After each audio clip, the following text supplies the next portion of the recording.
Good afternoon, all of you. I've been introduced by Sir, and my topic already been told, so I would proceed fast. My theme is, I've been listening to lots of paper dealing with emotional intelligence and spiritual intelligence individually. I would like to go through the genesis of intelligence to make it relevant that there is an inclusive approach important these days to when we're talking about the concept of intelligence. I would like to propose a model of spiritual intelligence because there are lots of issues related to East and West when we are talking of spirituality. Like to propose a model where we talk of spiritual intelligence as a fundamental ability present in all human beings. When we say a human being is spiritually potent, we all are spiritually potent. So let's rush through genesis of intelligence. You all know this, but this is important to let you know the coordination between all the three concepts. We began with hereditary genius, reached to connectionism, then functional approach and cognitive perspectives. Then we reached to the emergence of emotional intelligence with Wechsler and government contributing it, and IQ was found to be too narrow and explaining very less of variance into performance. What is most important to note here that cognitive and emotional, these are two, reason and emotion work in coordination. This has been proved.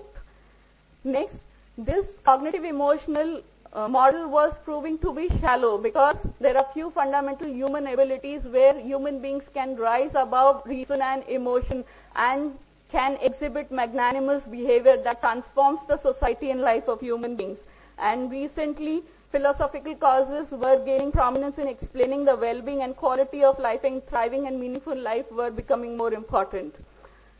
There was a spur wave of spiritual intelligence recently, and now what is the focus is positive psychology is highlighting at individual, societal and institutional level, accepting the cognitive, affective and spiritual elements cardinal for well-being. So this is really important why we have to consider all three together. And searches in neuroscience have made available the evidence of the neural basis of the philosophical and spiritual thinking.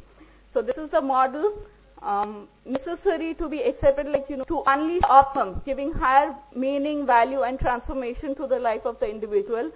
The first component, purpose seeking, explained as sensitivity for seeking meaning and value in life through contributory acts, longing for a purpose. These people have exhibited these abilities, and seeking higher meaning and purpose and values through existential and philosophical questions of life. Next is integration, that is explained as global affiliation and universal compassion, humble use of power and freedom.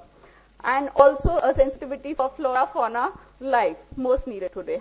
Transcendence, to transcend knowledge and experience, to search the unseen, and thinking rising beyond the self, opening to a deeper sensibility.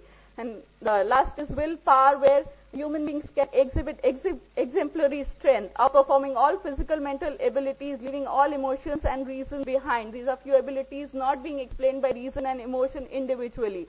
And to the assessment of intelligence, IQ was the sole predictor, then later EQ tools came in, but a critical evaluation of EQ tools have been found to be giving some cultural aspects related to it.